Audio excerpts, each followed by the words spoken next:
Today now study the next part, crossing over. Okay, crossing over. Yesterday already studied about the crossing over. The crossing over generally occurs on the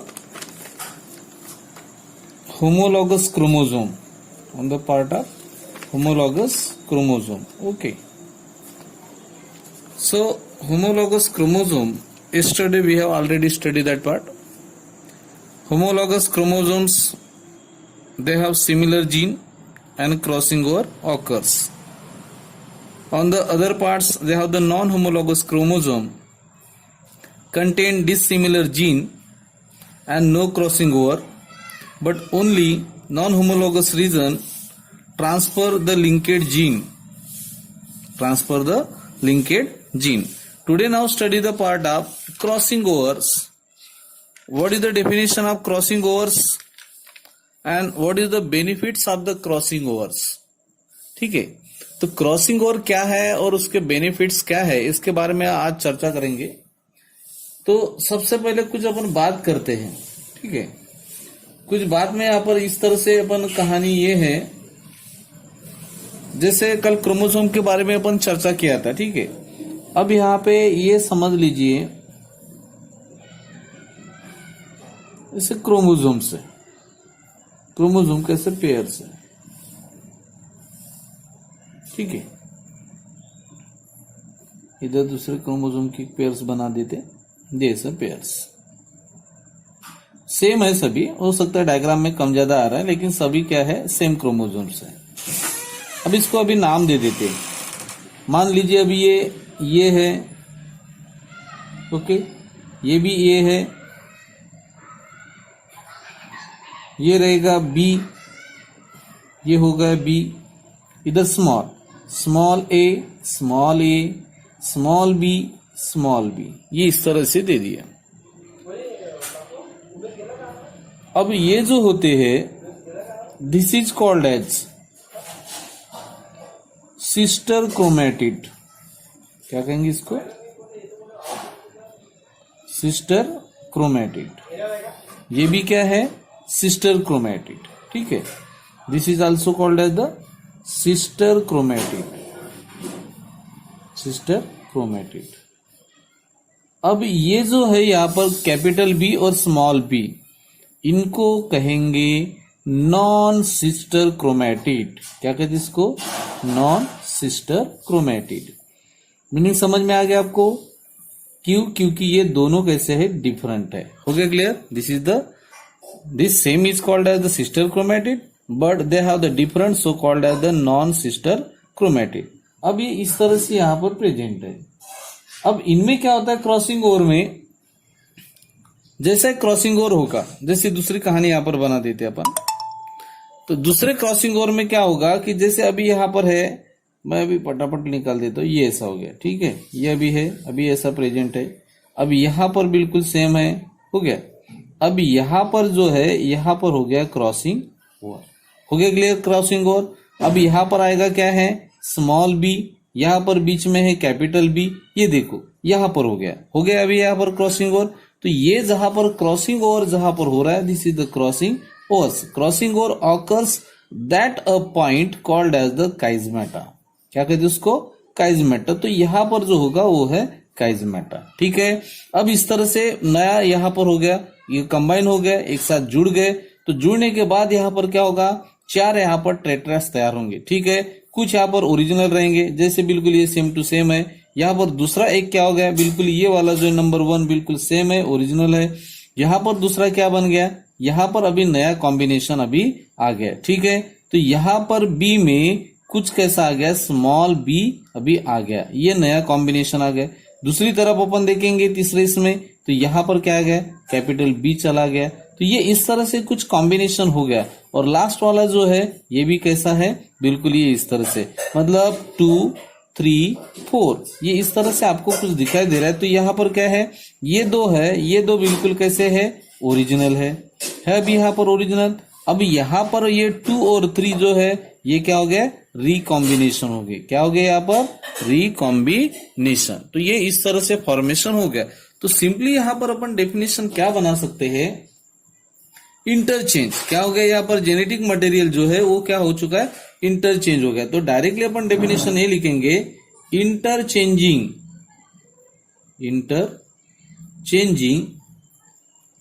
and exchanging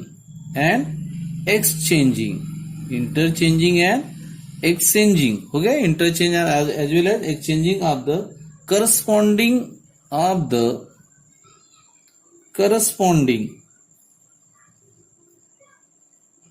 corresponding segment between non-sister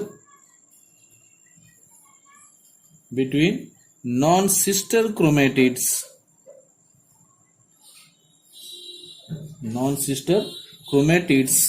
of homologous. मैंने पहले बता दिया था homologous क्या है। Homologous chromosome and produces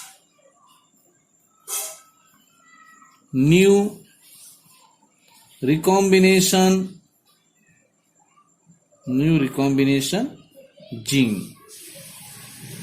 is called as crossing over. ठीक है, कहानी समझ में आ गई? क्या कहा मैंने? इंटरचेंजिंग एंड एक्सचेंजिंग, ये दोनों में देखो, interchanging and exchanging of the corresponding segment यानी नजदीक वाले corresponding segment between non sister, ये देखिए, between the non sister chromatid B and small B. हो गया clear? Non sister chromatid of the homologous chromosome and produces the new recombination of the gene that is called as the crossing over. हो गया clear यहाँ पर? और crossing over जिस point पे होता है उसको अपन क्या कहते हैं? काइजमेटा। ठीक है, सो यहाँ पर मेन चीज यहाँ पर अपन बात करेंगे। तो काइजमेटा जो है ये इस प्लेस को कहा जाता है। हो गया क्लियर? तो जहां पर क्या होता है, जो रीजन होता है उस रीजन को कहते हैं।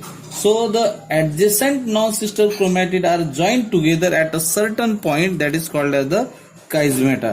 तो ये जो काइजमेटा है ये भी कई बार पूछा जाता है। What is the meaning of chiasmata? तो काइजमेटा का मतलब क्या समझ में आ गया आपको? द एडजेसेंट, ये देखो, ये इसको कहेंगे adjacent. This is the adjacent, the adjacent non sister chromatid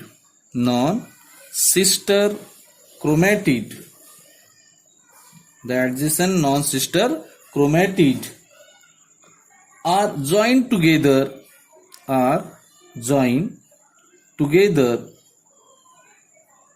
at a point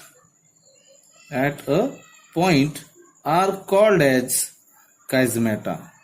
क्या कहते हैं उसको? Are called as chiasmata. ठीक है, and the region called as the chiasma, और यहां पर जो रीजन होता है उसको क्या कहते हैं? काइजमा कहा जाता है। हर पॉइंट में लिख के नहीं बता सकता, आप समझ लीजिए थोड़ा, जैसे मैं बोलता हूँ वो समझ लेना, वो पॉइंट आप लिख सकते हो आराम से। ठीक है, वीडियो बार बार रिपीट करके देख लो, और जो कुछ बातें मैं बोलता हूँ, रिपीट करता हूँ कुछ बातें, वो आप वहां पर लिख लेना। ठीक है, हर चीज मैं यहाँ पर लिख के नहीं बता सकता। तो ये बात कुछ समझ में आ गई। काइजमेटा मतलब किसको कहेंगे? उस पार्ट को कहेंगे जहां पर क्या होता है? Non sister chromatid crossing over किया जाता है या होते हैं, उस पार्ट को अपन कहेंगे chiasmata and the region called as the chiasma. ठीक है, तो ये हो गया। अब मेन चीज यहां पर ये भी आता है कि ये जो क्रॉसिंग ओवर जो होता है, ये क्रॉसिंग ओवर की स्टडी किया किसने? ठीक है, तो आपको समझ में आ गया होगा। क्रॉसिंग ओवर का जो है, क्रॉसिंग ओवर, ये जो क्रॉसिंग ओवर होगा, क्रॉसिंग ओवर होता है बेटा किसके अंदर? क्रॉसिंग ओवर ऑकर्स ड्यूरिंग, ये मेन चीज है। क्रॉसिंग ओवर ऑकर्स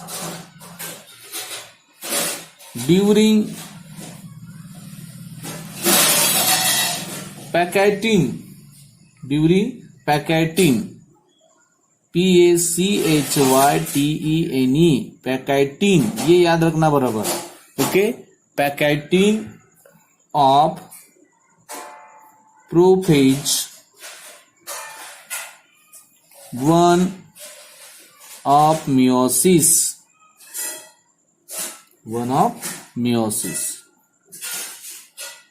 ठीक है, तो इतनी लाइन आप कॉम्पिटेटिव के लिए याद रखना। Crossing overs are occurs during pachytene of prophase 1 of meiosis. ठीक है, ये यहां पर होता है, मेन चीज है पैकेटिन। ठीक है, अब ये जो पैकेटिन होने के साथ साथ अब इसकी जो स्टडी किया था, so the crossing over terms was given by T.H. Morgan. ये सबसे ज्यादा साइंटिस्ट, अब इनके बारे में कुछ समय के बाद देखेंगे। T.H. Morgan, okay, Thomas Hunt Morgan, तो ये उनका पूरा नाम है। तो इन्होंने क्रॉसिंग ओवर के बारे में क्या किया था, स्टडी किया था।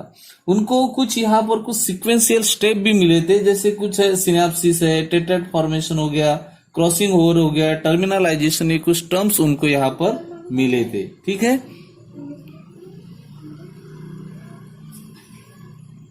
देन तो यहां पर मैकेनिज्म हो गया।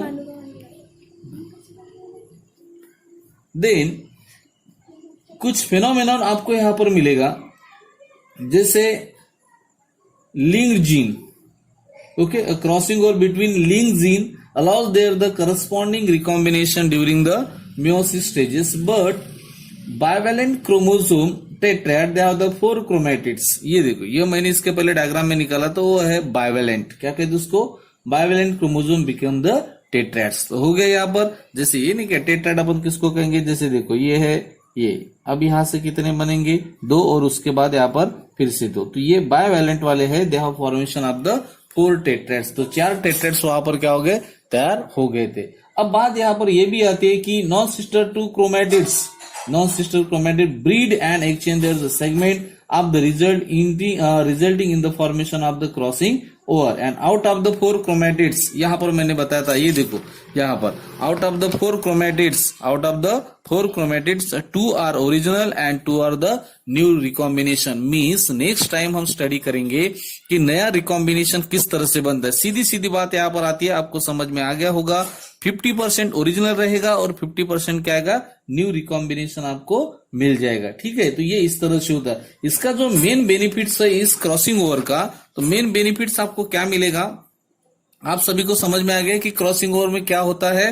क्रॉसिंग ओवर एक्चुअली क्या है कि 2 न्यू रिकॉम्बिनेशन तैयार करने के लिए मदद करता है, और साथ ही साथ कुछ ओरिजिनल भी आपको मिल जाता है। तो इसका बेनिफिशियल क्या है वो देख लेते हैं। सबसे पहले है कि फॉर्मेशन ऑफ न्यू वेराइटी। तो यहां पर रिकॉम्बिनेशन होता है तो क्या होगा, आपको न्यू वेराइटी मिल जाएगी, फॉर्मेशन ऑफ न्यू वेराइटी। तो न्यू वेराइटी यहां पर क्या हो जाता है, तैयार। ये होना बहुत जरूरी है, समझ में आ गया। दूसरा यहां पर बेनिफिट्स आपको मिल रहा है, इवोल्यूशन। क्या हो रहा है यहाँ पर, इवोल्यूशन। तो इवोल्यूशन यहाँ पर जो होता है ये सबसे ज्यादा है, क्योंकि हर बार जनरेशन टू जनरेशन चेंज होना बहुत जरूरी है। ठीक है, तो ये जो क्रॉसिंग ओवर के बाद जो नया रिकॉम्बिनेशन होता है, तो रिकॉम्बिनेशन होने के लिए हमें देखना पड़ेगा न्यू टर्मिनोलॉजी, मतलब जिसको अपन कहेंगे कि मॉर्गन का एक्सपेरिमेंट यहां पर देखेंगे। किसका, मॉर्गन एक्सपेरिमेंट। मॉर्गन ने यहां पर सबसे ज्यादा एक्सपेरिमेंट किया है, वो किया है ड्रासोफिला मेलानोगास्टर। ये एक फ्रूट फ्लाई है, उसके ऊपर उन्होंने एक्सपेरिमेंट किया है और क्रॉसिंग ओवर के बारे में डिटेल स्टडी किया है। ठीक है, जिस तरह से मेंडल ने कुछ यहाँ पर हमें जेनेटिक्स के बारे में बताया था, उन्होंने भी कुछ कैरेक्टर यहाँ पर लिया था, डोमिनेंट और रिसेसिव। वैसे ही मॉर्गन ने भी डोमिनेंट और रिसेसिव कैरेक्टर लिया है। तो वो उन्होंने जो बताया था कि क्रॉसिंग ओवर होने के बाद नया कॉम्बिनेशन किस तरह से बनता है, न्यू वेराइटी किस तरह से होती है, और कुछ जो 50% कैरेक्टर बचे होते वो पेरेंटल जैसे कि वैसे रहते, लेकिन न्यू जनरेशन में कुछ नए कैरेक्टर एडिशन हो जाते हैं, वो उन्होंने अपने को मॉर्गन ने बताया। तो उनके बारे में भी स्टडी करेंगे अपन T.H. मॉर्गन एक्सपेरिमेंट के नाम से।